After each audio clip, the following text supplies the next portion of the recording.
you have any questions during the call, during the session, so please drop your questions in the chat, or if you want to ask them personally, just remember them, write a note somewhere, and then just keep them at the end of the session, because we're going to start with the questions that were prepared for our speakers today. And then at the end of the session, we're going to proceed to your questions if they were not answered by our amazing speakers. And I would like to welcome you all on our third episode of the post-COVID talks with our amazing young experts. And this talk is going to be devoted to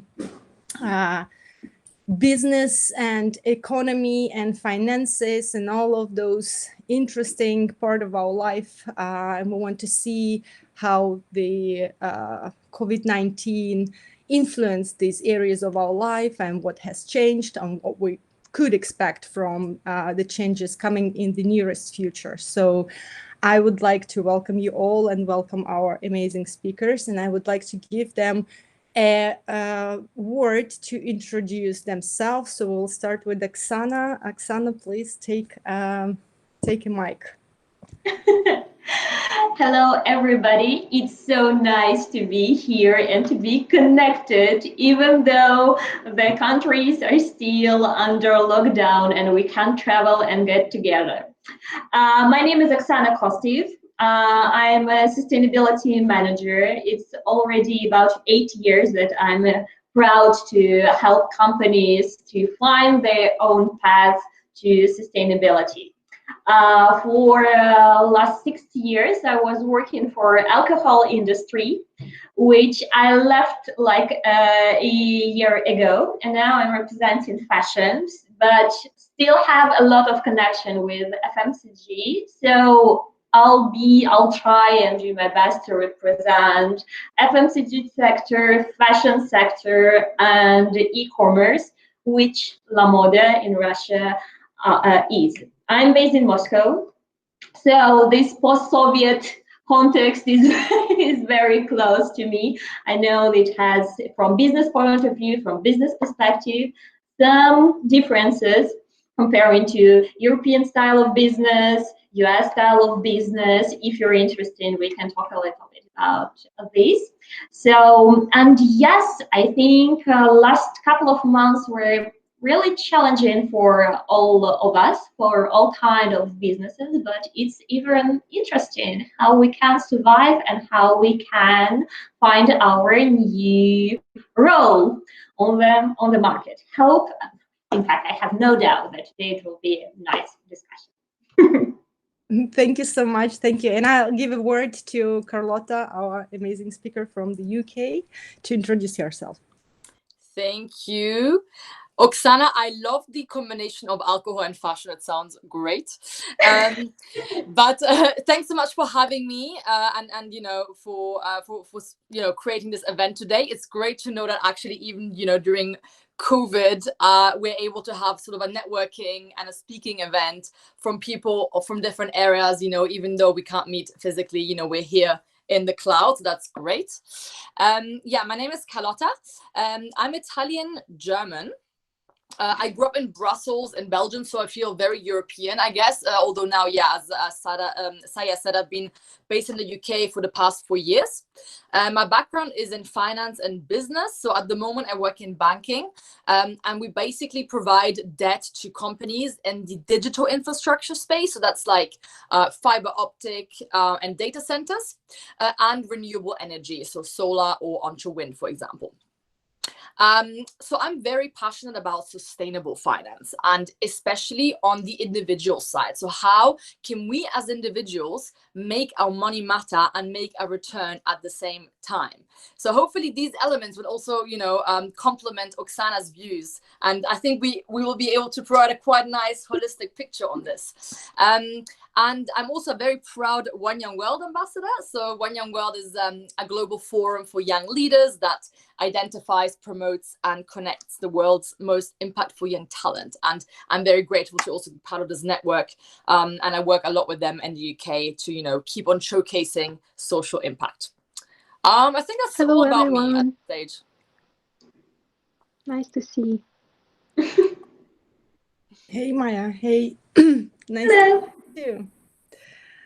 Great. Thank you so much for the introduction. And, I'm looking forward to this discussion and I can't wait to start it. So I guess we can start with the intro. So everyone knows that over the past several months, we have been hearing a lot about the world's economy and about starting from very pessimistic, basically, statements that the crisis is putting an end to capitalism and the globalism, and up to a very, very aspiring statements that it has opened the window for change, and it is the beginning of a green new economy and new economic order.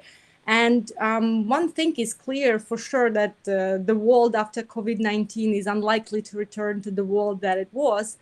And it would be good to start discussion today with the trends that actually lots of us already spotted in the economy, and many trends already underway in global economy, and they've been accelerated by the impact of the pandemic.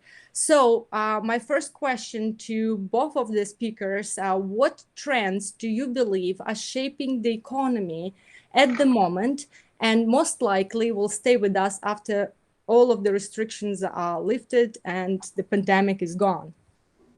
Whoever feels to start the kickoff, take a lead. I'm happy either way. Oksana, should I start, or do you want to take this first? Go ahead, and Okay. I'll join you later. Okay. All right.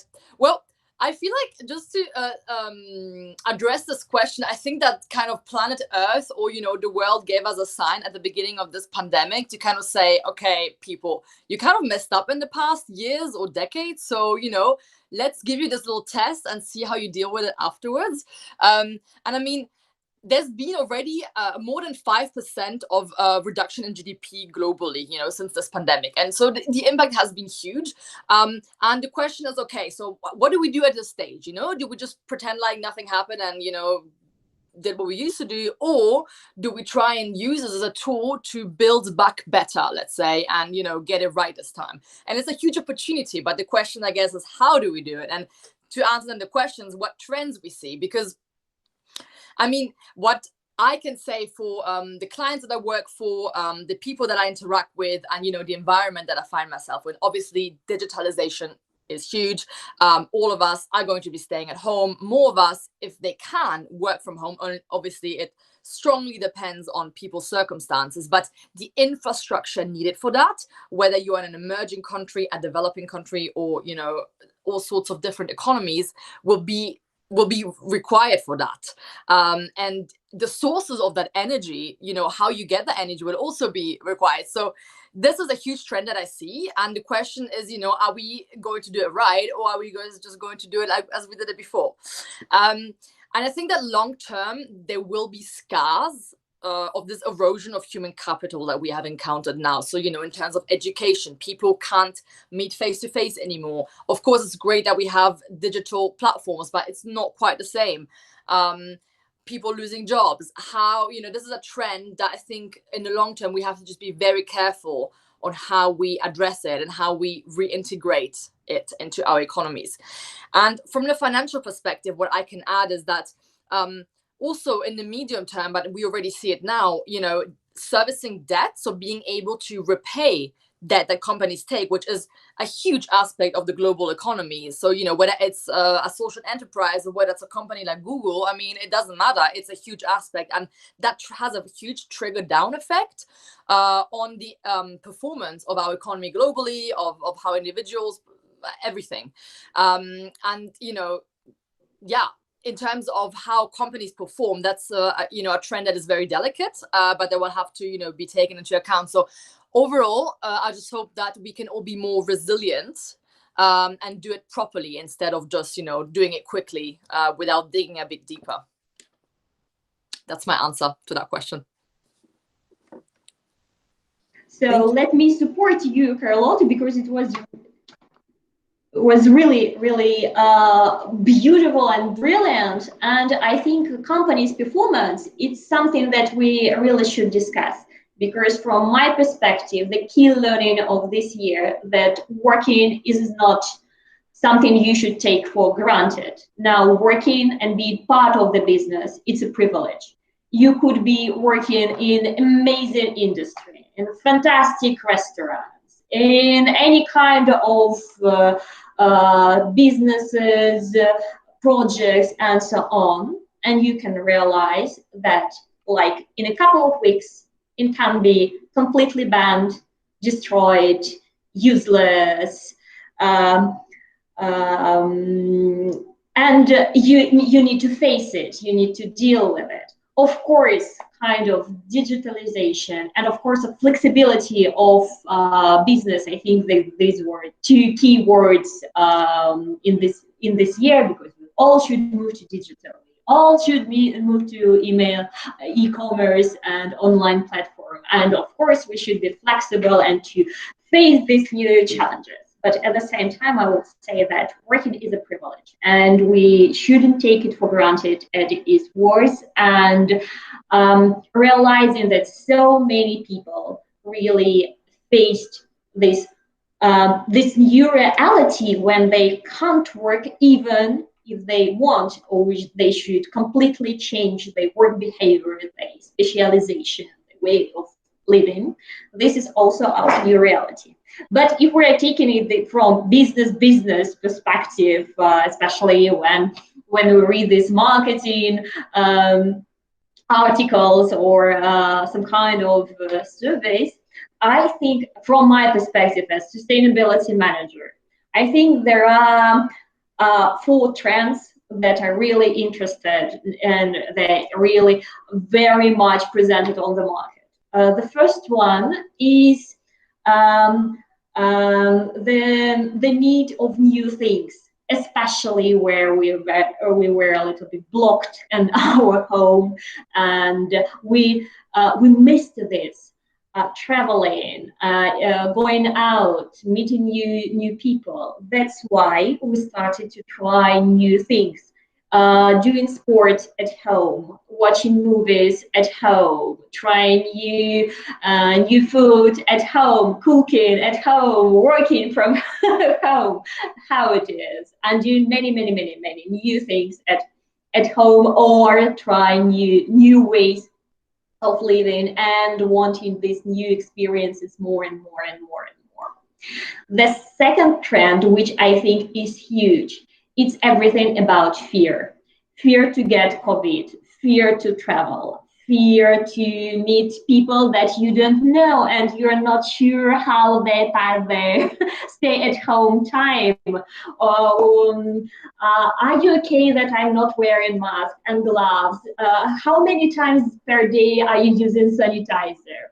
All kind of these new things, new reality that are coming for us. So what is it, what the impact is?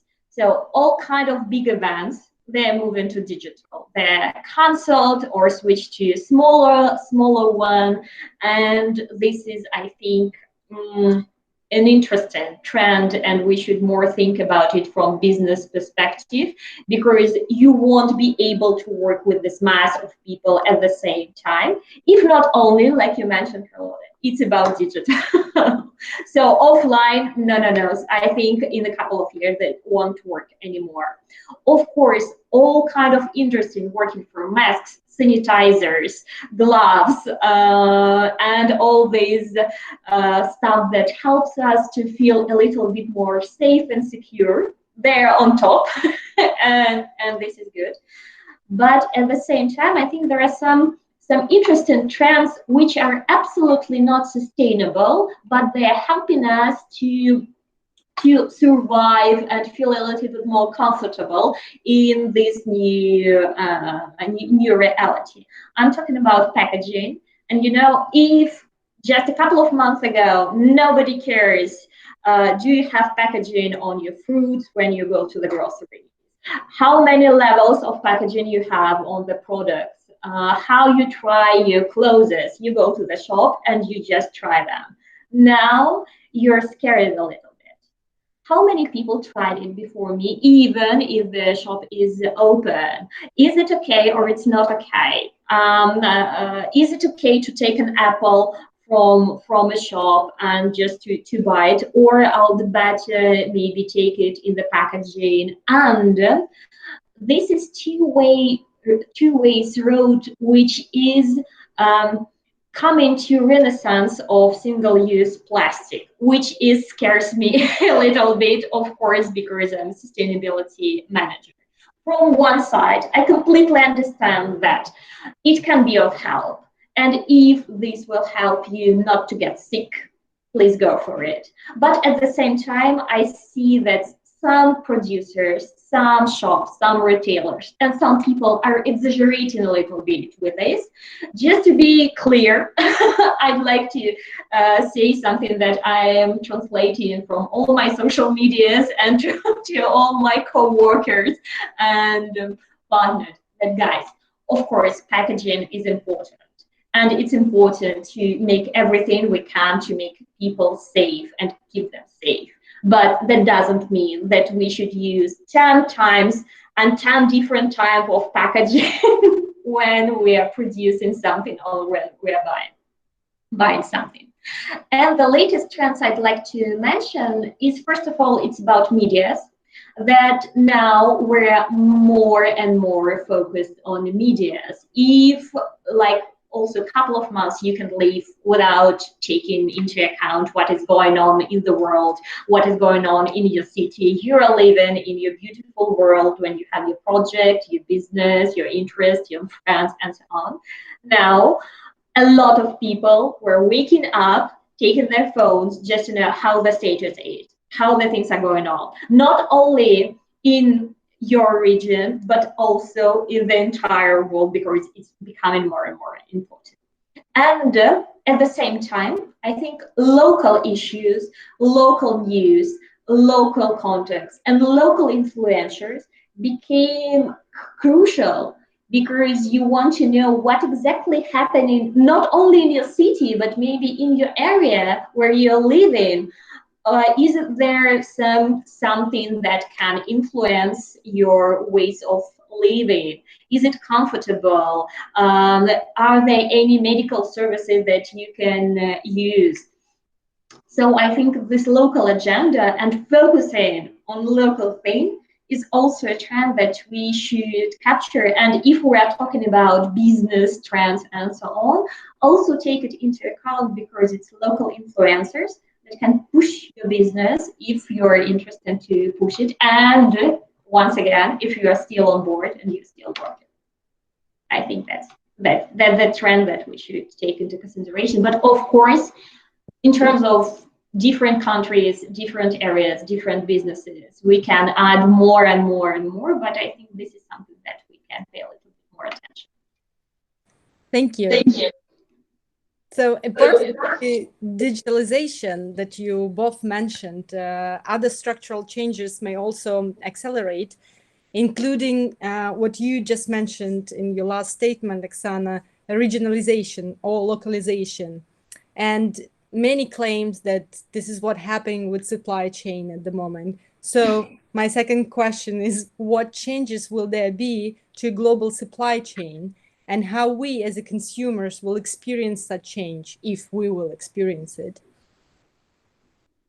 Oh, that's a nice question. That's a really nice question, because now, from one point of view, we all understood that maybe it's not a so stupid and crazy idea to have everything you need inside of your country, and no global chain, because in a crucial situation, you might face challenges, because you need some suppliers from China, others from Europe, and something from Africa, and the borders are closed. And this doesn't make you feel comfortable, and the world is not so open now. At the same time, maybe it's my personal pessimistic point of view. In fact, I don't believe that this crisis will change a lot our ways of working and have this crucial impact on our business. And for example, when we're talking about fashion, we'll stop to have cotton from Indonesia, then to move it to Italy, there to produce clothes, and then to sell it all over the world. Don't think that this kind of global change will happen. But in terms of some specific areas, I think medicine, digital, I mean internet, all the structure that is connected to internet, telecom, and so on, the state will be a little bit more focused and would like to feel them, say, a little bit more secure to have this at home, just to be on the safe side, just in case, if we have second, third, fourth wave, or if we have something similar, I hope we don't, just to be a little bit more prepared to this. Carlotta, what do you think about this? From a financial point of view, I'm super excited to know. I'm super interested. So I have mixed feelings about like this question and this topic, because I want to be optimistic and I want to think, oh, you know, we're really going to learn. But as you said as well, I'm a bit in the middle, so I am careful about this. But I think that what this situation has showed us, that there is much more exposure on global supply chains. And I don't know whether that's just me, my social media, you know, who I follow. We talked about the media as well earlier. But I do think that a lot of stuff is happening, and there's more, maybe people are more sensible to it because people are more vulnerable now, and so people have also more time to think about these things. Or Oksana, as you mentioned in your first trend earlier, try new things. So maybe once and for all actually be thinking about the world that they live in as well. So and this is one aspect. But you know what happened in the last month, for example, only in Britain, the UK retailers, this is more for fashion now, they cancelled £2.5 billion of orders that they were supposed to receive from Bangladesh. So, you know, this is how the power works, right? Buyer supplier power. They can just, you know, have the big thumb on the smaller companies and I just say, guys, the shops are closed. I don't need anything. I'm just going to cancel the order. And they say, well, thank you very much. How am I going to, you know, they probably had already, you know, made half of those anyways. And that's a huge problem. And I think that this is something that really needs to change. Like, it's not okay how we currently consume. But, you know, one point is also who is responsible and where does the pressure have to come from? Yes, from the consumer to one perspective, and you know, how will the consumer experience these changes, but also from business and also from government actually. So I think it's like a joint relationship. So this is more on kind of what happened in the past months, but then, you know, you always have companies who can get it right. And unfortunately, I have to quote Amazon now, because at least in the European Union, what I've noticed, I mean, they were the only ones that if you ordered something online, you know, whether it was to try new things or, you know, do online shopping because you thought you were saving money. So, you know, you did some online shopping. I'm guilty of that. But, you know, Amazon is unfortunately the only one who actually then delivered when they said they would. And I felt horrible because I really tried other companies. I was like, no, come on, like, let's try alternative, like smaller companies and support them. But I mean, it took like 2 months to get a t-shirt sometimes. So I thought, okay, well, and then sometimes I needed something really. So I got it on Amazon, and, you know, they were under a lot of scrutiny on how they were treating the employees with COVID-19, the situation in general. I mean, a lot of other companies were under scrutiny as well. In Germany, there were, you know, scandals on meat factories in North Rhine-Westphalia. Also, I think in Nigeria and South Africa, there were huge scandals on how employees were getting treated. So if anything, this situation is exposing how global supply chains are working. And like, you know, hello, how did we get here? But then did we need a pandemic for us to care about this? You know, it's also kind of sad. So I think that in general, you know, to be more targeted in answering the question, I think that we need to focus more on quality, on the local aspect, and really appreciate, okay, well, what is around us and what can we make and do and consume that is around us. Also, maybe slowing down would maybe not be too harmful, in just saying, okay, well, I have a lot already, and what can we actually work with, and can we be patient, and that would also maybe say, okay, if there's not as many clothes available, let's say in the retail space, then that's okay. There's just fewer pieces of fewer garments, or just not as often.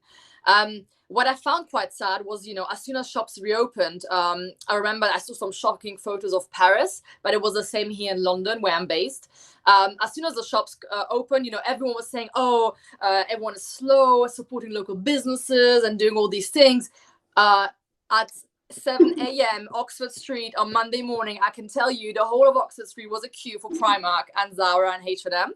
So I'm not, and I don't want to demean this, because purchasing power of consumers also decreased significantly. So if you can buy a £1 t-shirt, you're gonna buy a £1 t-shirt because you can't afford to buy a £2 t-shirt, or So I think that that's also a challenge, and I think that that's where it's important that we build back better, and that we are more mindful of what we're doing and our choices.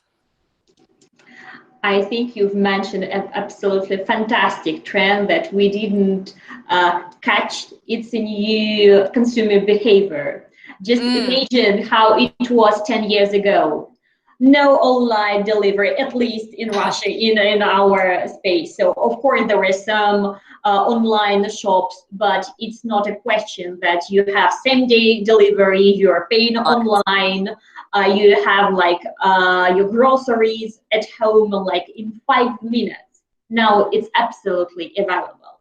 And you see, after these 10 years of this experience of having this of online shopping, now when you don't get your delivery on time, you start to be nervous, you start to be unhappy with the service.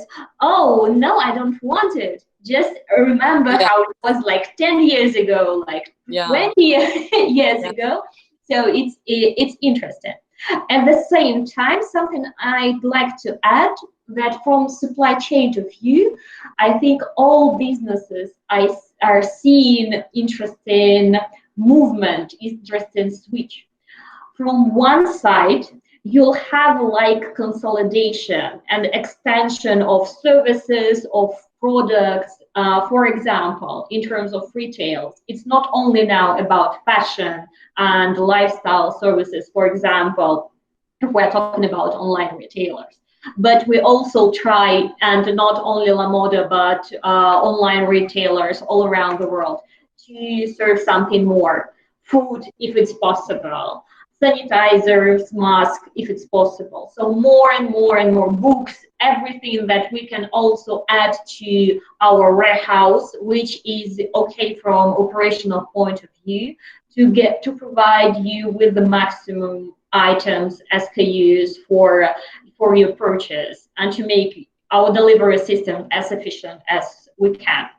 At the same time, by adding new products and new services, we also have risk that something that we used to have on our storage, our warehouse, we won't have, just due to very obvious obstacles, because there were lockdown, many fabrics, many factories were closed, and in this autumn and winter season, we won't have everything that we expected to have. So it won't not only influence our financial results. For e-commerce, it's more or less on the safe side, but I mean traditional retail, I mean traditional businesses, FMCG sector, first of all. But at the same time, we'll need to provide our consumers with something else, because we should have this gap. And if you're used to have, I don't know, jeans and sweaters for winter, you'll need them, but maybe you will get the same as you used to have.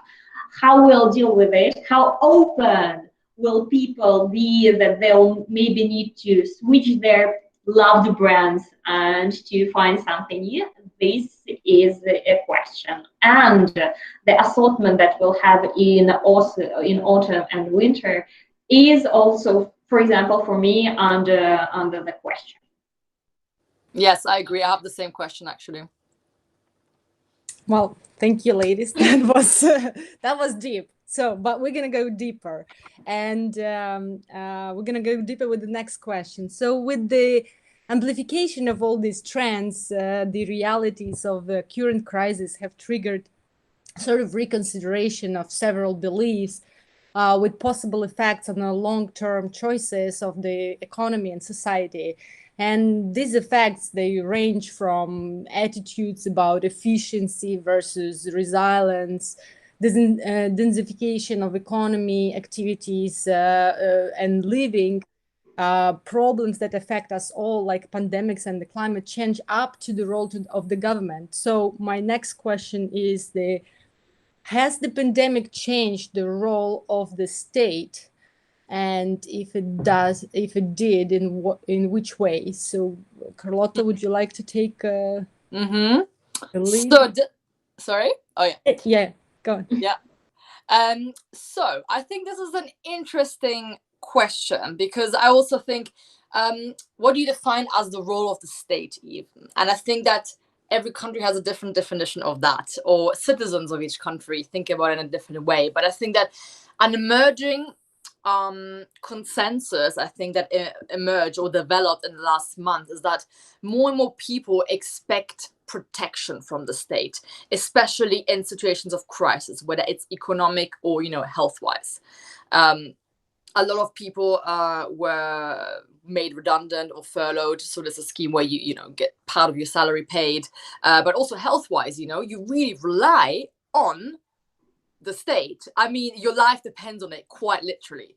So actually in the UK, I think it's almost 90%. So 9 in 10 people in the UK really now think that the national government has a huge deal, let's say, of responsibility in ensuring people's health, whether it's mental or physical.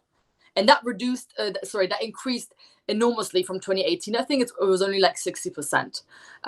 So, that is a huge trend. And I think that this is already how the role of the state is changing. I think we have to be careful how we answer this question in terms of involvement. But like, how can governments and states in general provide more tools for people to,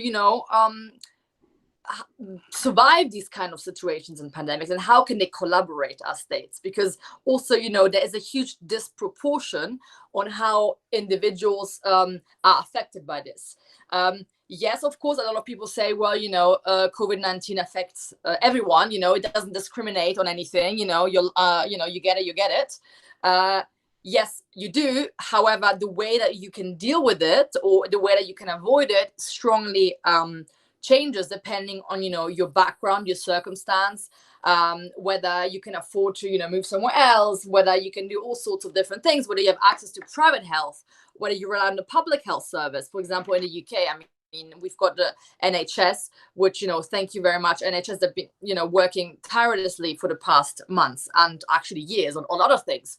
But how can we ensure that there's enough funding for these kinds of public systems to actually be able to carry out their work? Because that's always the issue, and they're always under pressure. And I've never, ever, ever seen a public system that is not under huge funding pressure. So from the financial perspective, this is really my main thing. And I think that also we need to figure out global dynamics a bit more. For example, most of the US are financed by China. So like, it's a huge lender of the US economy, for example, and also a lot of emerging markets.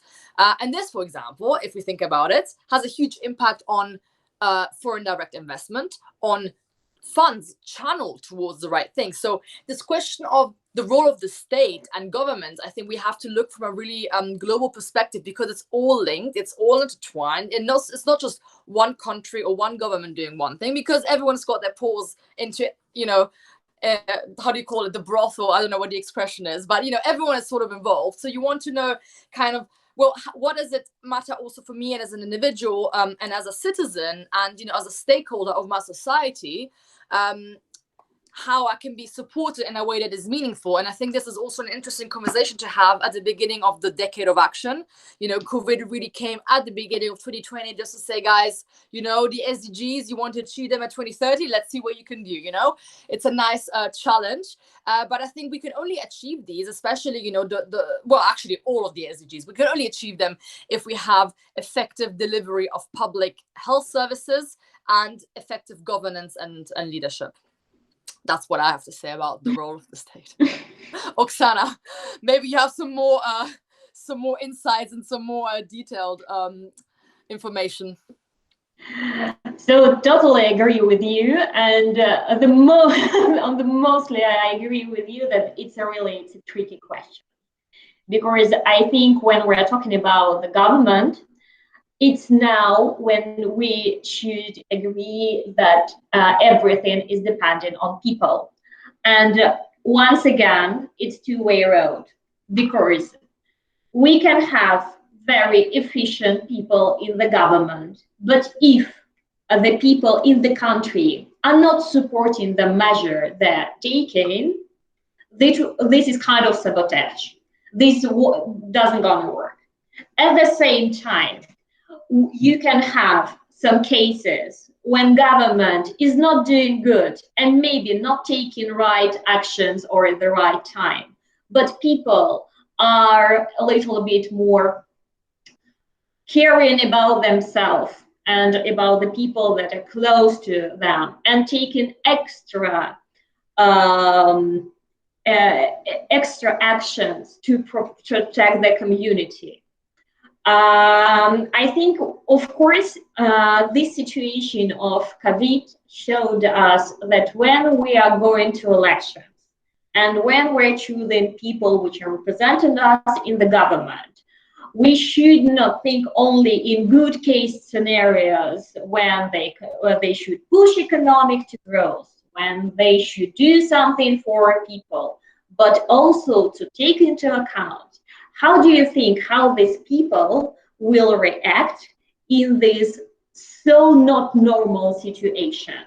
Will they be able to take the whole responsibility? And let's not underestimate the situation. This is a huge responsibility, because this right balance of taking action and not taking action, when taking action, when to push it, when to slow down, this was huge, this was massive, and I'm happy that I'm not on their places, because the level of responsibility was absolutely outstanding.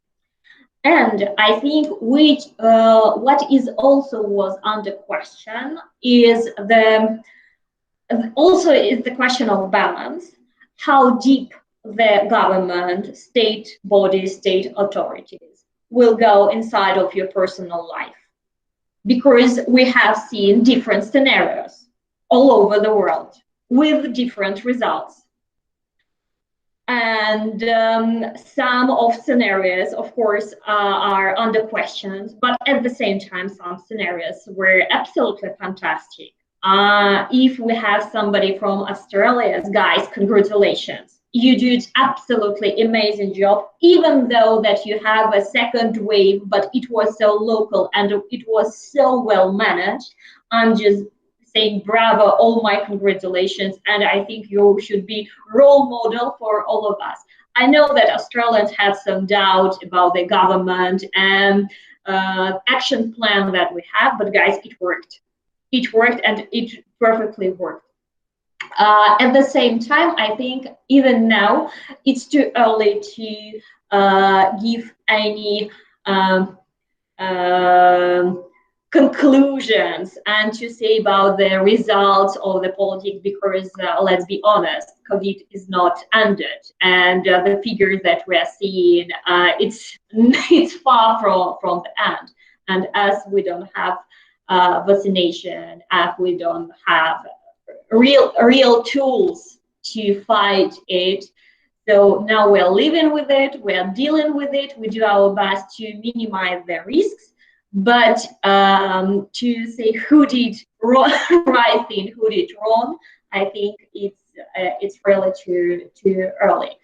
But at the same time, people were elected, and people which represent us and which were taking decisions from our side, I think it's an interesting question. The same as how we react now. Now we're people of 21st century, know now human rights, everything about diversity, about my personal life, and everything connected to this topic. How we interact with the government, I think it's also interesting question to think about. I think now everybody, every single one of us can think about it, how we behaved in COVID life and what can be different from government perspective and from our personal perspective as well. I agree. So just to add on that, actually, that's a really interesting point, because hopefully, caring is maybe not the right word, but hopefully we'll think more about the representation of, citizens in governments. And maybe that could lead to a higher voting representation. Maybe more people will go to vote because more people will say, well, actually, this now really matters. I don't know. As you said, it is strongly dependent, I think, on each context in each country. But, a slight little optimism there, but who knows? But in terms of election, also interesting point, because in many countries now it's time of election, different type of election. In Russia we had this. In different countries now it's also the need to elect parliament, representatives, and so on. And people really don't want to go, not because they don't want to participate in election as itself, but because we don't have relevant online tools to vote, because we don't have confidence to each other, from government to people, from people to government, and from one country to another, that countries can interact in different processes. But I think this switch to digital will come to this as well. Hopefully. And I think this will be a huge push and help people to vote, because when you need to go somewhere to fill paper, to present yourself, this is one thing. But when you have your online profile on any kind of super safe, super transparent government interface, and you just walked in like you are writing email or doing something super regular and super natural, I think that will also contribute to participation in political life. And why not? I think this situation, when I think a lot of people were not super happy with the government, I think this can push especially young individuals to go to politics, or at least to social activism, which is very close to politics. Because, guys, we don't like what you did. Maybe we can do different, and maybe we can do better. Let's try. We at least want to have a voice, and I think this can be a real push, especially for young individuals, because I see a lot of energy in this. Thank you so much, girls. And also, I wanted to ask you something that you already mentioned during your talk regarding the absence of the robust public health system, or a plan to reach net zero carbon emission by 2050, or sustainable real economy with quality jobs. So many claims that there is a chance that we might start building a new economy, a carbon-free economy, a green economy, or low-emission economy. And do you, what is your idea of that? Are we any close to actually reaching that from the point of the perspective of policy making towards it? Thank you. I think, you can hear me. I think that it totally depends on what we do next, right? It's difficult to tell, but the tools are there, the opportunity is there. We just have to grab it, I guess. So actually at their peak, I think that on average, different countries in the past months decreased their emissions by 26% on average. I mean, that's like crazy. And I think that the expectation is a bit optimistic, but it's like that overall emissions could decrease by 7% compared to last year, yeah, for 2020. So that's a huge decrease. And I think that what it just really shows is that if we really want to, we can. I loved breathing so much fresh air actually in London in the past month. Not anymore because it's not that phase anymore. But when it was proper lockdown, so it was more April and May. I live quite centrally in London, and I would just leave the house and be like, wow, oxygen. And I did. I mean, that was crazy. So it just shows that if we want, we can. At the same time, I used to travel for work like twice a month. All the time last year, for example, mainly to Europe, but still you just take a flight all the time, right? Have I taken a flight in the last months? Not at all. Have I still done business? Yes, so it just shows that it is possible. We just have to figure out a bit how to do it. Obviously, in terms of funding, it just has to be put at the forefront of the agenda, that it has to be a green recovery. And the EU is doing a lot in that regard. Individual governments are doing a lot in that regard, different levels of debt, but, in their own approaches. But, I just think there needs to be a consensus on how to do this, because otherwise it will just be a bit wishy-washy like it used to be. And of course, every country has their own green targets.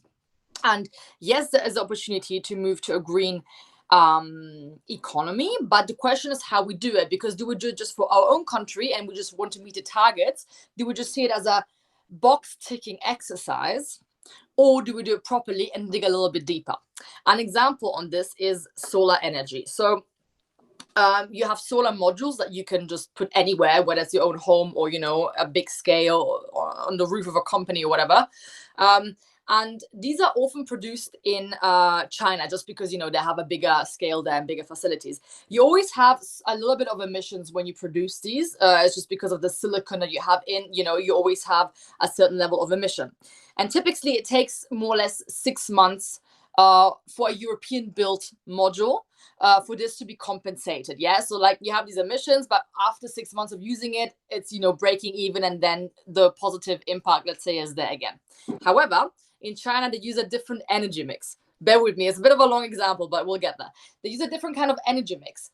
And so the production there is different. You have more emissions. In fact, a solar module built in China has twice as many emissions in its production than one produced in Europe. I don't want to diss the Chinese, by the way, at all. I'm just saying that if we import all of these modules and we create and use them for our targets, that's great for our targets, but the degree and the temperature of the planet is not going to change that much, because the emission is still there. We can say, okay, I tick the box, but planet Earth is not going to say you tick the box, so it's not going to help us in the long run. And the point I'm trying to make with this is that really we just need to seize this potential, but do it properly. Another example is that this is a very recent Dutch study, and it found that there's actually a correlation between COVID cases and the severity of these cases and air pollution. And this was in the southern region of the Netherlands. And they did this research, and it was a bit odd because this is a very rural area, and it's agriculture and farming. It's obviously very flat.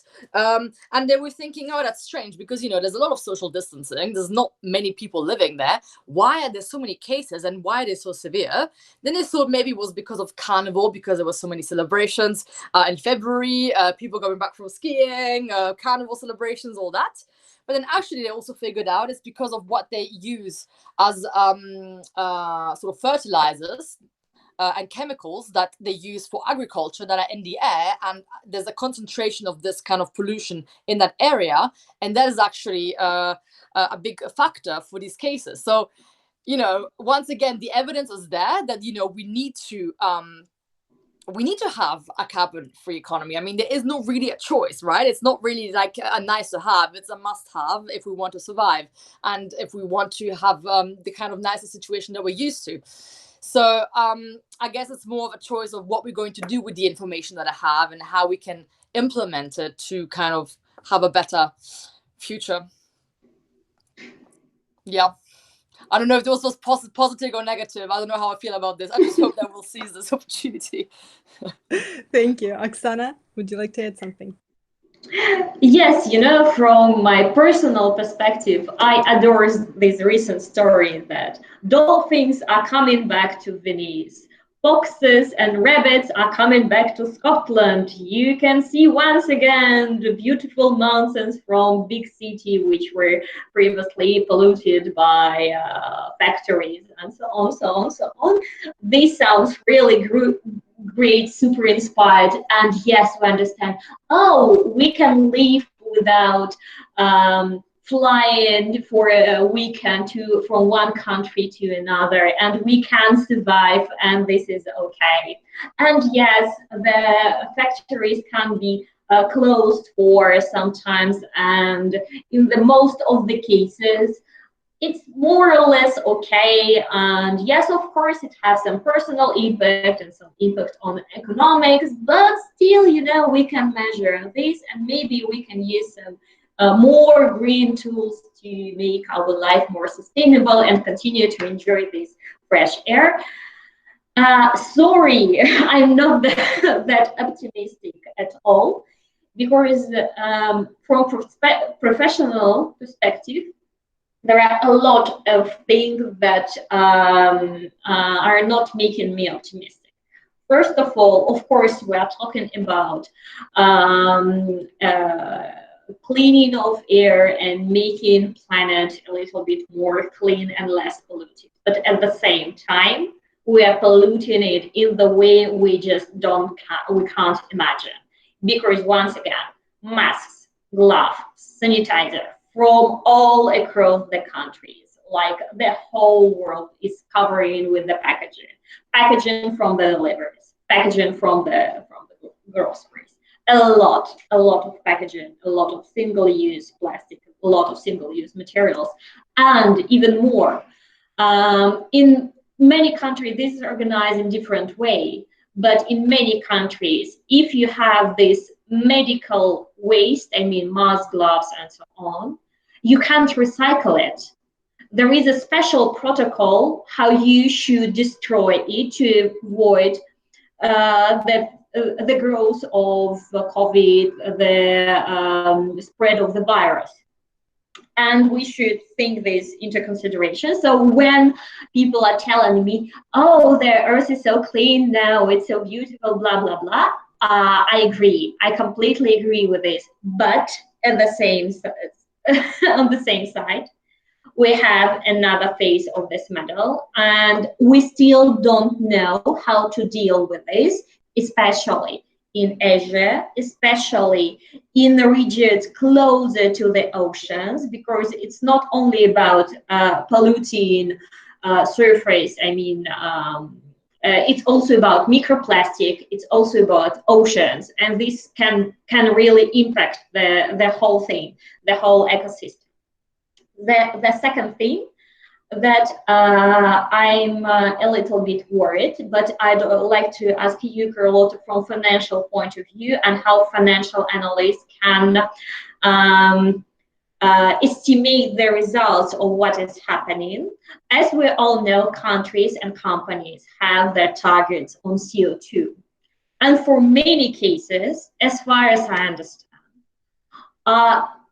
thanks to this year, or due to this year, caused by this year, they can close their targets, because if they wanted to reduce their CO2 carbon footprint by, I don't know, N%, this year they were performing hard, because offices were closed, less deliveries in the most cases, factories were closed, blah, blah, blah, blah, blah, on the whole supply chain. This was good. On the country level, the same story. And I think now a lot of companies, a lot of industries, and a lot of countries can just relax and saying, guys, we decided and we promised you that we'll reduce our impact on N%. We did N+3 or N+5. our results are beautiful. Just look at the figures. It's super clean. It's super eco-friendly. So now we can back on track slowly to restore the economy. I'm just wondering, because it's a part of financial expertise, as I think, because it's about investing, it's about making choice, it's about non-financial and financial reports.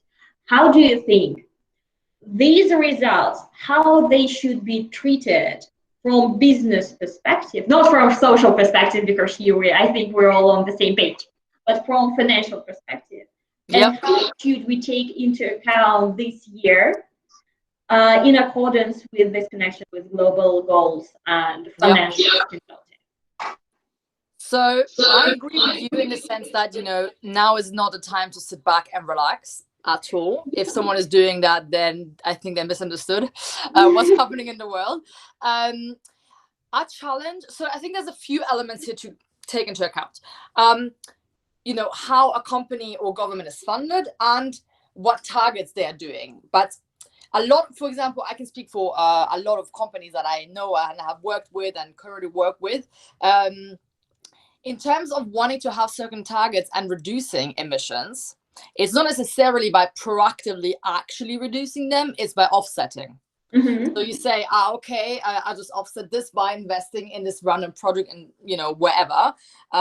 If you really want to dig deeper and get actual reports on exactly, how much is offset, it gets a bit tricky and people don't really want you to dig too deep either.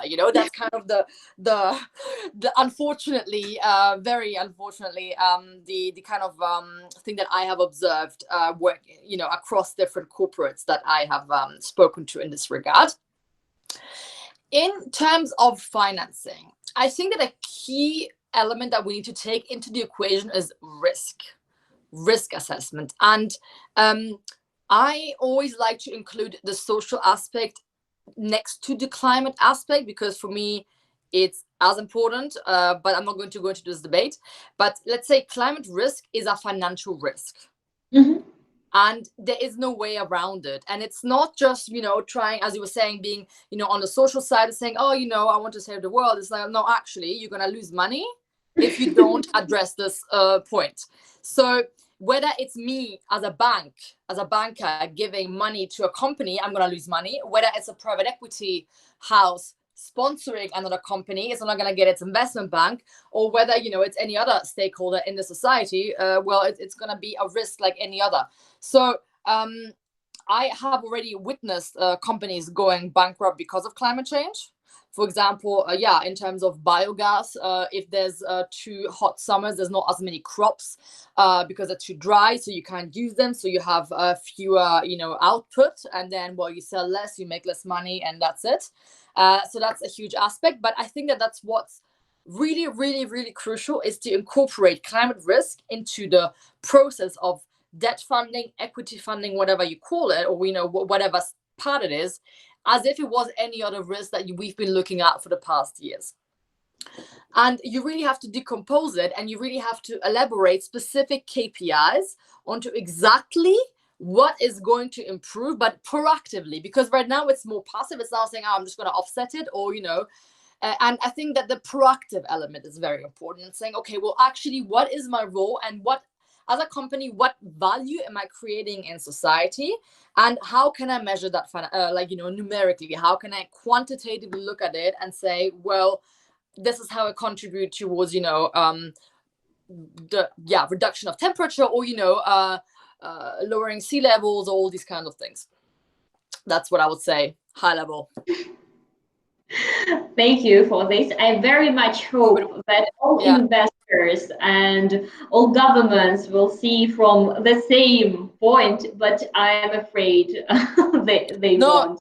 No, it's difficult. I'm pushing for it, actually, also where I work all the time. And in kind of different networks, because it's just so black and white for once, it's black and white. If you don't look at this risk, it's kind of a problem. So I don't understand, Ian, why it's not a huge element of any credit procedure, but here we are.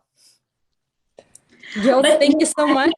I think here I'm Yeah, sorry, yeah, we yeah. have to speed up a little bit. Sorry. Do you have many questions left? So, I mean, like, I know that it could take hours for us to go on. It's a conversation. This is super interesting, but there are some questions that our audience already dropping. So I'm afraid we really want to address those ones. And I'm going to give a word to my partner, Michelle, who will have some more questions to both of you girls, and then we will go to the questions from the audience. Thank you.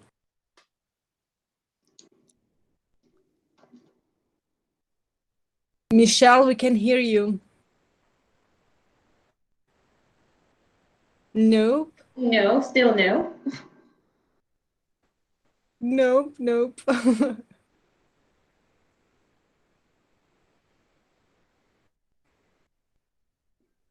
We can't hear you. Okay. All right. So Michelle will be back to us. okay, then I will not gonna lose the time. I'm gonna ask the question. Oh, can you? Are you Oh, back? here's Michelle once again. Yeah. Hi, can you hear me now? Yay! Fantastic! Join. Great, thank you. All right, so you addressed already two of the topics that I would like to ask you more specific questions on. And one is you said companies and the whole economy, they will need to do it a bit different. You also addressed that, yes, you haven't been flying for weeks or months and you were still working. So what do you think, how will work look like in the future now after COVID, and how will business be happening?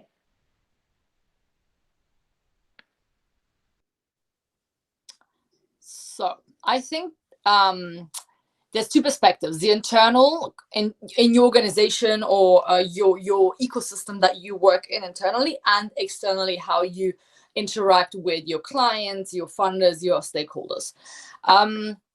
One thing that I am maybe hopeful for, so that's more maybe of a dreamy kind of answer, is that we all have more respect for each other and for each other's time, and more mindful of what we're actually doing here, and taking more of a step back and thinking, okay, so why am I doing what I'm doing? And all these deadlines, I work, for example, in a quite fast-paced environment in banking, and I mean, I like it to be dynamic and powerful and output driven. But sometimes I wonder, but why am I killing myself with this deadline? I mean, like, generally, obviously, I just want to know. And sometimes it's just because someone has a deadline, because someone has a deadline, because someone has a deadline, because someone has some benefit of submitting it one day before the other because of some financial outcome, probably. So then I'm thinking, okay, well, can we maybe be all more human in this regard? Also, in terms of networking, I think that's an interesting aspect, because all conferences are now live. And I mean, I love meeting new people, speaking to new people, interacting with people that I don't know yet, and learning from them. And so I thought, oh God, how am I going to do that? Because, I like the face-to-face and the body language and all that. And I think it's super important. And I think it's actually quite good if it's all digital, because part of my expression, but you cut the bullshit. You go straight to the point. You say, okay, let's network. For example, you have virtual rooms, but like, what do I want from you? What do you want from me? Or can we help each other? Do we have common interests? It's not just like, oh, here's my business card and I'll talk to you tomorrow. It's more like, no, how can we actually work together, and what can we build together? And I think it's a much more targeted, much more efficient, and it just works better. That said, I think that face-to-face is still important in certain environments. For example, if I have a new client, I like to kind of meet them. I mean, I want to know, if I'm going to give someone, I don't know how much money, I would like to know who's behind that, and kind of get a bit of a looking them in the eye feeling. But I do think that it will just be possible, but we'll just have fewer of these interactions. So we'll keep it all digital, but from time to time we'll just have some targeted face-to-face meetings, taking all precautions if we can, of course, depending on all circumstances. And I think that those will mean that they're even more valuable and mean much more than you used to, because I used to just fly around all the time, meet all sorts of people, and now I think it's gonna be much more, as I said, valuable and effective and targeted. Thank you. Definitely great insight. And Oksana, what's your perspective on this? So definitely we'll go digital, that's for sure. And I think now everybody understands that digital social medias, online platforms, it's not a toy. It's like a business tool, it's ways of living, it's ways of working, and we should deal with this. What is interesting, elder people are coming online. And this is also a beautiful perspective, I think, for everybody of us. And we can benefit from this because having chat with our grandmas and meeting grandmas from all around the world and helping them and helping elder people and meeting them online, and from business perspective of course helping them online and creating services for them online. This is something very, very interesting, and I think it's only thanks to COVID that we're having this. What is also, I think, is nice to see from this change is that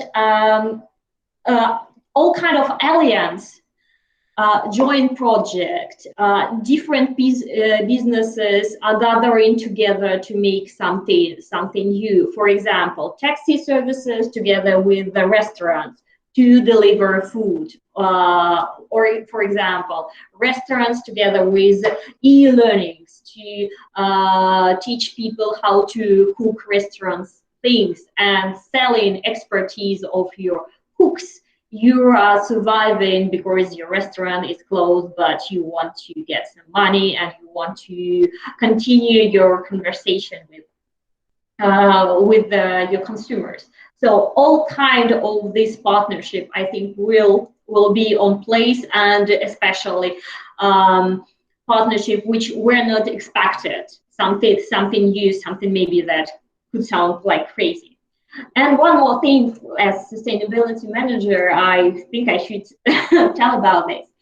It's a very interesting time because sustainability, I mean partnership with charities, wasn't at the same time so high and so low, because now charities all over the world, they're facing a lot of crises because of decrease of donation. People don't have money, and of course, if they don't have money for food or for the essentials, they won't be able to donate. At the same time, we have seen such solidarity that maybe never again and never before.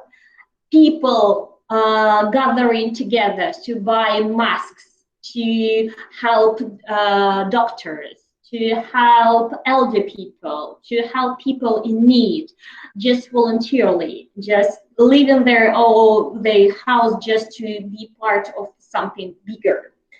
I think it's something to watch out, and now to be a little bit more open to all kind of social activism and community activism. But I think in terms of our beautiful audience, we don't should to tell about this because we're all more less and more connected with all kind of this project, and we support them. Just let's not forget to spread the word.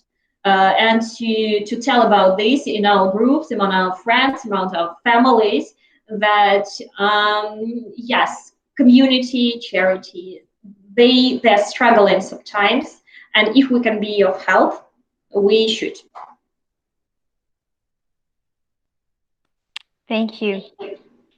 Definitely a great insight, and also to what you said, and connected to business, and also connected to what you already mentioned before, to the financial system, with private equity and different things to finance and funding. So I think up to now, there has also been a huge cycle and a huge power that banks had, right, in the financial system.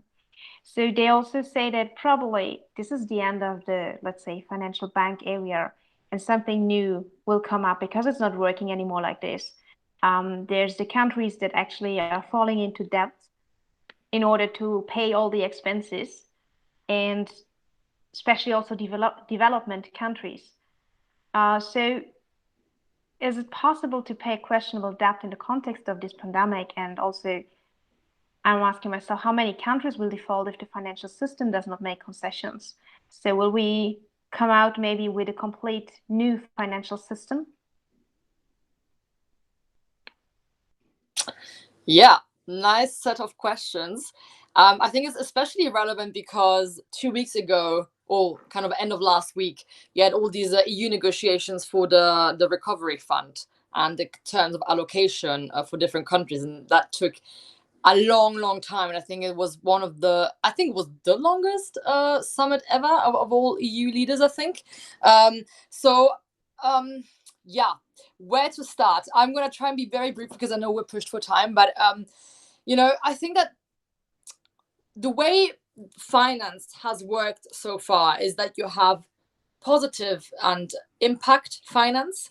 You have lots of different terms under the kind of header of sustainable finance, all sorts of things, passive, proactive, everything. And then you have, normal stuff, investing and all sorts of not very nice things that probably don't match with our values. So I guess the question is, and at the moment we also have, institutions that really only focus on like positive impact, and the ones that do a bit of both, the ones that do everything, or the ones that only do bad, if you want.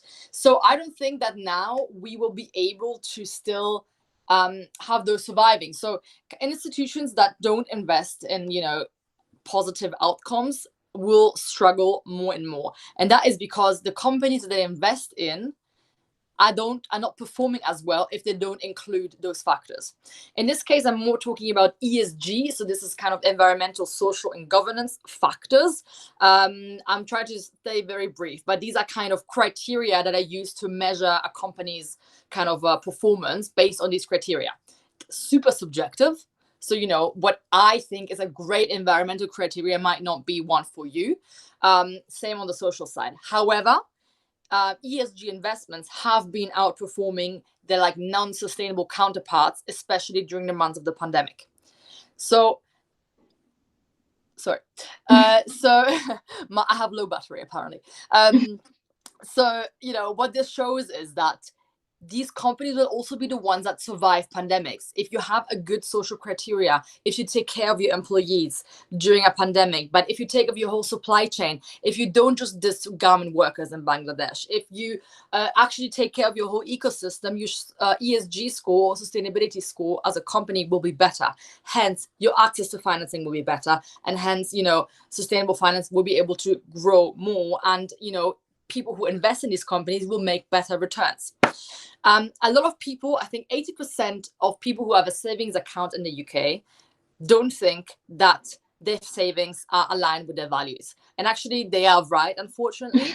They think that they have maybe invested into something green, but actually, guess what? Maybe 1% of it is somehow green, but the rest is not. And it's just, greenwashing.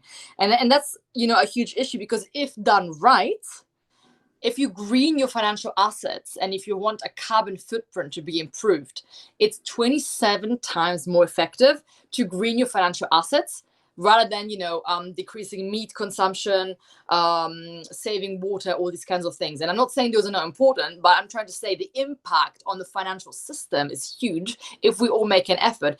But it comes also from us. So we have to start asking more questions. We have to start saying, okay, well, guys, what are you doing with my money? Once I put it in my account, what are you doing with it? Are you lending it to a company that I want to grow, or are you lending it to someone I'm trying to actually fight? When I go to, campaign for Fridays of the Future, I'm actually investing at the same time in that same company that I'm fighting against, And this is kind of the issue. And that's what I think, we have to build back better once again. And we have to start thinking about how we can make sure that these factors are more incorporated into mainstream finance. So it shouldn't just be some institutions like Triodos Bank, but it should be every single institution. One last statement is only that, a lot of people always say, well, I'm just going to switch bank. I'm just going to go to a sustainable bank. Yes, but we have to make sure that all banks and all financial institutions get there, because otherwise you'll always have the ones not respecting this. This is my brief summary to that question. Okay, thank you. Oksana, what do you want to add on this? I'm afraid I have nothing to add because I'm just thinking lucky us to have such a brilliant expert on our panel, on our discussion today. Carlotta, I think it was the best um, financial explanation of investment and so on that I had in my entire life. Thank you. Thank you for this. Really, guys, lucky us. It was absolutely brilliant and 100% true. I agree. I sign under everything goes. So let's go to our last question that we have, and it also is in line with one of the questions of the audience, because basically now that we couldn't travel, right, there was also whole countries, like basically every country that shut down. So tourism also died. I was lucky that just before this big lockdown, I was still traveling in an Asian country. And now I'm wondering how are, for example, these countries doing? Because also Australia, I know they're living partly from backpacking, but you have other countries that like completely rely on tourism. So kind of their economy is down, with probably at the moment no like silver lining on the horizon. Even though we have observed trends in the last few years regarding food tourism, for example, where people seek the authentic experiences, but also ecotourism to go with a more sustainable and green part. So can we also expect that maybe tourism will change in a positive way? And what will it mean for those countries who currently rely as a main income on tourism? Oh, I think really, but once again, it's my very personal perspective and it's my very personal view, not expert on tourism. I think this year will be very tough for tourism, especially for countries which are leading for tourism because people from all around the world won't be able to come. But when the borders will are open, tourists will come. If you like to have your holidays in Italy or in Thailand or in US, nobody will force you to stay at home when borders are open. You will go where your heart belongs, where you love seaside foods, I know, adventures, and so on. I won't believe that people will be locked in their country for very, very, very long time. At the same time, of course, it's a huge opportunity for internal tourism. And guys, let's really use this time to get a little bit more knowledge of the beautiful side that we have in our own country, in our regions, in our cities. I think this is the moment when we can discover really a lot of things. And let's support local tourism as much as we can. Of course, this maybe won't be that much comfortable that we used to to have on regular holidays, but still, be a little bit more open to this. And for those who are involved in tourism, just look for a little bit more opportunities. How you can reach your audience online or offline, why after all countries are open, people should go to you, what unique experience you can put on the table to make your consumer or your tourist, your visitor to come to you and to use your service. I think this is very, very simple. But maybe the situation will go on other scenario and we'll see. We don't know. I expect that nothing globally will change, just one tough year, and then we'll come back to normal. No, thanks for sharing the business perspective actually on, how you can attract people to come to you and, travel to you, and also this local thing, right? Yeah, I think that's a huge trend. It's more, value what you have around you, right? And discover places that you would never have traveled to maybe if there wasn't the lockdown. And also thanks to whoever raised this question on tourism, because, it's, I think more than 10% of the global GDP tourism. So it's really, a huge point to discuss and to address, and also looking at the whole topic of today and the post-COVID world economy, what will it look like. And I think that there will be kind of a shift in values. And for example, during lockdown, I can give the example of Italy. I mean, Italy is still deeply affected by COVID in a way that is, very ugly, and very sad, especially the northern part.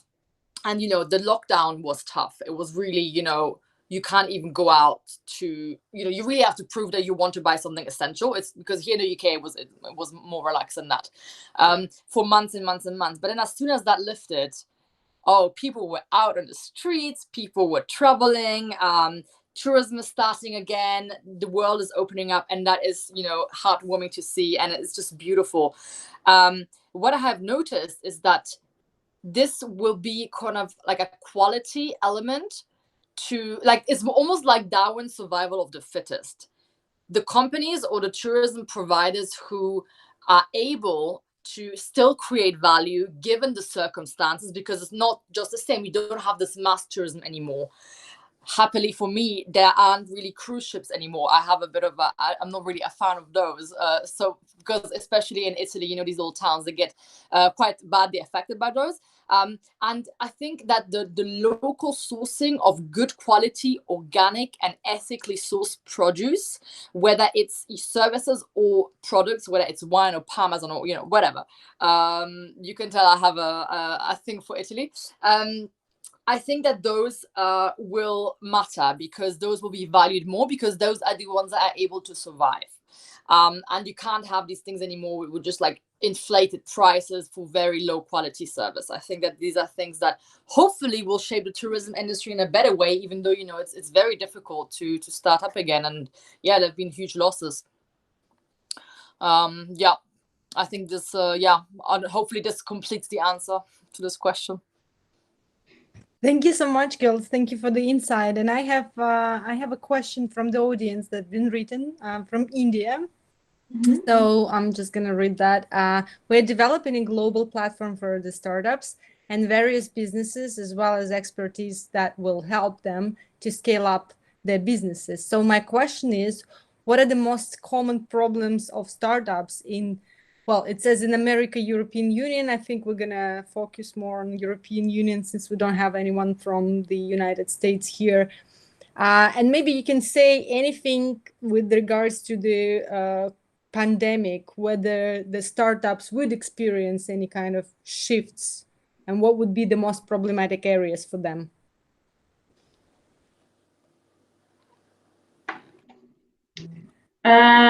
So not easy one, definitely. But I think first of all, when you're doing something, I think, especially a platform for startups, you'd better start with the research and to address directly your audience with the need. From my perspective, as I see startups, because we are partnering with the social entrepreneurs and so on, in the most of the cases, you just need mentors. You just need relevant experts to support one or another part of the business. So young businesses should be able to reach some expert from global, I think, from global business, and to be able to ask the question. I think this is priceless, because they have experience, they can help with network, they can provide some tools, and I think this is a huge pro bono option of pro bono volunteering for all kinds of companies. If you're working in one business and you have some success, you should be able to help smaller businesses to do something similar and to succeed as well. Because as successful we are together, as successful we are individually. So I think if you can have this, if you can touch experts who can dedicate their time and volunteer for startups, I think that this is something that can be great. And despite COVID and everything, it can be online, it can be via email. It can be in any kind of digital option, so no need to do something extra. And anyway, I think this is something good because startups need some support, and as much tool they have, as much success they'll have. So good luck, go ahead. I think now we'll have more financial advice and financial tools. What we can do for startups. Well, yeah, because building on that, I guess what you were mentioning about the current environment, well, if we look around us, there's so much happening. There's been so many movements also, gaining more and more prominence, luckily, in the past months. So I think it's a great moment to start thinking about that and almost starting a startup. And I think there's also a lot of need for good leadership for young people starting up projects and, really getting their hands dirty, let's say. And so it's quite exciting, and it's a delicate moment, of course, because it's also a moment that there is a global recession. However, there will be scars in the long term of this recession and long-term aspects. However, I think we will also, let's say, get out of this and build on this, and hopefully to be more optimistic, grow from it and learn from this experience. And if anything, now is a great time to look around and see what all leaders are doing, whether it's in governments, whether it's political leaders, or entrepreneurial leaders, or just company leaders. I think it's great to see how do they act in a time of crisis, and how can you use that to build your company and learn from that. And in terms of financial perspective, I guess you need to get loads of funding, that's for sure. But that's actually something I think COVID wise, there are a lot of opportunities for funding. For example, One Young World, they had a fund for COVID initiatives, so that's something that you could look at as well. I think that going back to the question of the role of the state, I think that there are a lot of initiatives to support this financially. Thank you. So we have 3 questions, so we'll have to extend for the 5 minutes. I hope, Carlotta, it's you. So question from Alex: when stocks will go up? I don't know, maybe it's more for you, Carlotta, since you're from the financial sector. Is there anything that you can suggest? As in timing wise, is it like when they will go up again? Like, are you asking when to invest?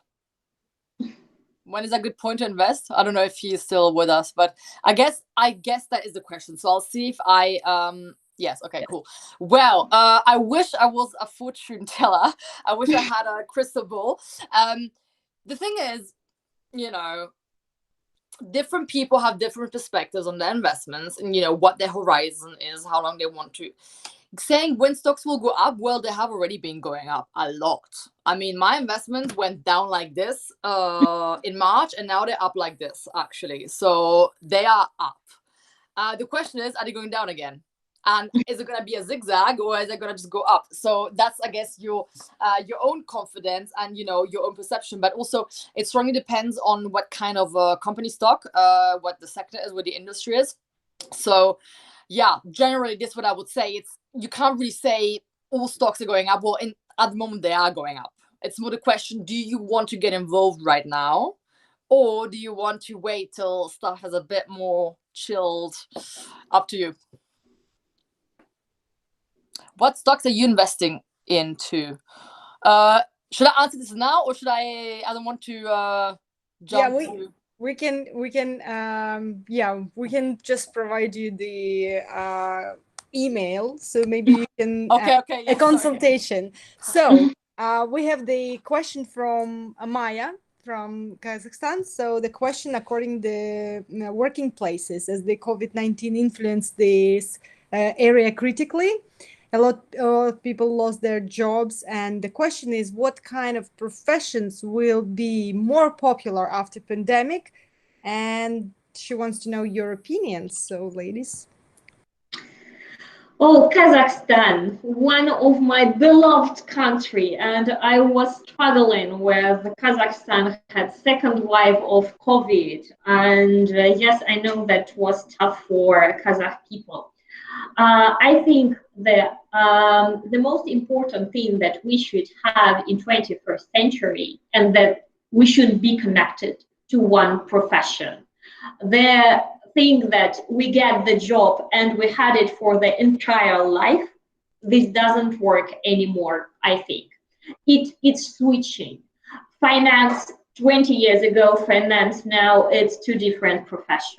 Sustainability 5 years ago, sustainability now, it's completely different profession. Teaching, marketing, etc. Everything. So every time you should use this opportunity to learn more, to learn new things, and to raise your skill, to raise your expertise, and be open to cooperating with other functions in terms of business, in terms of your profession, in terms of your work. I think the most important thing if you are choosing something new, just find something where a machine, I mean computer, won't be able to replace you. So it should be something more the job you are doing on place. So try to find extra value in you have, and I think all HR people are given the same receipt. Just try something that you really like. I know it can be music and can be something, but I really believe that if you have passion, if you have fire inside of you, it can bring you something. If you have this mathematical calculation inside of your head and you think that you'll come to success, it can happen, but only if you are very good in math. But if you have fire inside of you, nothing will stop you. Yeah, I couldn't agree with you more, actually, Oksana. Absolutely. I was going to mention this aspect of passion as well. And I guess what is challenging is when your work is very, like physical, and you have to carry something or build something, how do you translate that? But I think, again, if you have this passion, you can be creative in upsizing your skills and have this kind of added value in a way that you can advise people, for example, on construction or things like that, to be more creative about how you do it. But that said, it's very challenging. Today I was reading about this one restaurant in Manchester that is quite popular and quite nice, and they opened one position for a receptionist at this restaurant, and I think it was like the first position in hospitality being open in like 6 months in the UK, and it got thousands of applications for one role of one receptionist. And yeah, I mean, lucky for the person who got it, but it just shows like so many people were made redundant all over the world, and it's a problem that we have to address, because it's also, of course, we can do everything we can to upsize our skills, but then also at some point we need some sort of framework to support us, right? And one more thing, I agree exactly with you. One more thing I think we shouldn't forget. It's all about networking. Meeting new people, be open to cooperation, even when you're going for shopping, even when you're going to the conference, when you're in the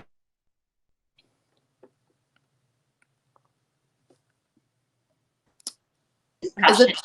Okay. We just lost you for a second. Sorry. No, I hope I'm here. So yes, you never know when you can meet the right person, and that can open you something in yourself or any kind of business perspective. I think we're missing this after a lockdown. So I think now it's a good point and good moment to be open and to raise your network as much as you can, and let's get profit from this. Thank you so much. And I'm going to give a word to Swapna Neil, who've been waiting to ask his question all of the 1 hour and a half. So if, yeah, floor is yours. Yeah. So, okay, wonderful. So it was wonderful listening to both of you, first of all. And then the question that I would like to ask is, like startup or entrepreneurship, by definition, is all about risk management, while taking innovation along with it. So do you think post COVID-19, there will be a transition of startup ideas or businesses. Like, because most of the startups which were innovative in some areas have failed. And at this moment, we are talking about essential commodities or basic services or online form of services, right? So do you think there will be huge transition of new services or businesses coming up that provide essential lifestyle goods and not like something out of the box services or products? So I think I'm like, am I clear with the question?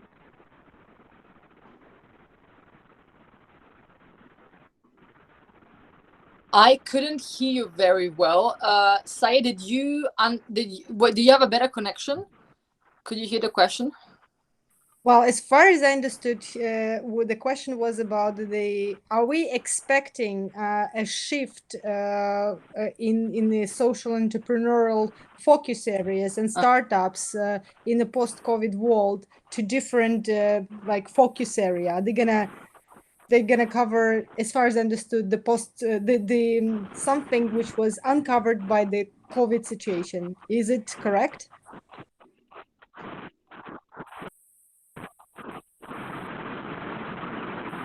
Yeah, that's right. Yeah. Okay, I can give it a try. I think yes, in my opinion, absolutely. I think that deviating just from the actual COVID aspect and how to rebuild, I think what we discussed today was all about that, right? It was all about saying, well, there's this huge opportunity to now get it right, and all the things that we've been fighting for, or maybe mentioning before this pandemic without being heard, which by the way had been predicted, this pandemic, right? All these aspects that we were mentioning before are now on the agenda, are now on the table, and so I think there will be a huge scope for these kind of ideas, for these kind of organizations, and for these kind of projects and initiatives. And hopefully there will be more of an ear for these kinds of things, and that they will gain prominence. In any case, they are strongly needed, they're strongly required, also in terms of risk management, right? Because I mean, everything that happened in the past 6 months has contributed towards where we are today, but all the other things that we had before didn't go away, did they? They're still here, right? So they're very much relevant. I hope this answered the question. And of course, Oksana, I'll give the word to you. I completely agree. More of this, I think that social entrepreneurship is such a great area, and there are so much things that you can do. Just you need to find the right spot and to make a right application, to focus your efforts or something which is really, really important. So many issues that we can solve together and that we can share together. So I don't think that social entrepreneurship is limited with some areas, and no, it's in the opposite. As open-minded you are, as better perspective you might have. Just know your audience. I know that sometimes when you're working in sustainability or social entrepreneurship, you might be a little bit head in the clouds, head in the air. Don't be like this. Some kind of research, interviews with opinion leaders, interviews with your audience, with experts, with business, with community, with decision makers will be of help. So once again, networking, making right contacts, and of course passion. And this gonna work. Well, thank you so much, ladies. I know it's been over 15 minutes, and Carlotta really needs No to go. problem. For delays. For all of the audience, I thank you so much. I dropped the links for the LinkedIn for both of our amazing speakers today. So in case there's some questions that you feel need to be answered in a more personal way, please, I think the ladies would not be against that. Drop Absolutely. Get in touch for sure. Yes, get in touch, and thank you so much for being a part of this and staying throughout the all long conversation. And I hope to see you in the following episodes of the post-COVID talks. And I really thank you, ladies, Oksana and Carlotta, for such an interesting, insightful conversation that I wish we could extend more because I feel it's not everything that we discussed. There is an opportunity to talk more. So thank you so much from my side. And Michelle? Well, you basically said everything. So really, thank you for investing the time tonight, the speakers, but also the participants. And really love what we came up tonight. We're gonna upload also the video. So if you have any more questions, feel free to send us an email or just immediately to them. And I hope to see you on the next talk. I guess it's, what did we discuss? Yes, digitalization. It's going to be Exactly. It's So going to be interesting. So continue. join for that one. And I wish you a very nice evening. Thank you so much. Thank you for your time, and see you around. Thank you. Thank you for the Thank great you so discussion. much. It was so lovely to meet you tonight. I know. Thank you for this lovely, lovely evening. Greetings from Russia, greetings from Moscow, and let's keep in touch. Yes, let's keep in touch. Have a nice evening. Thank you so much. Thank you. Thank you.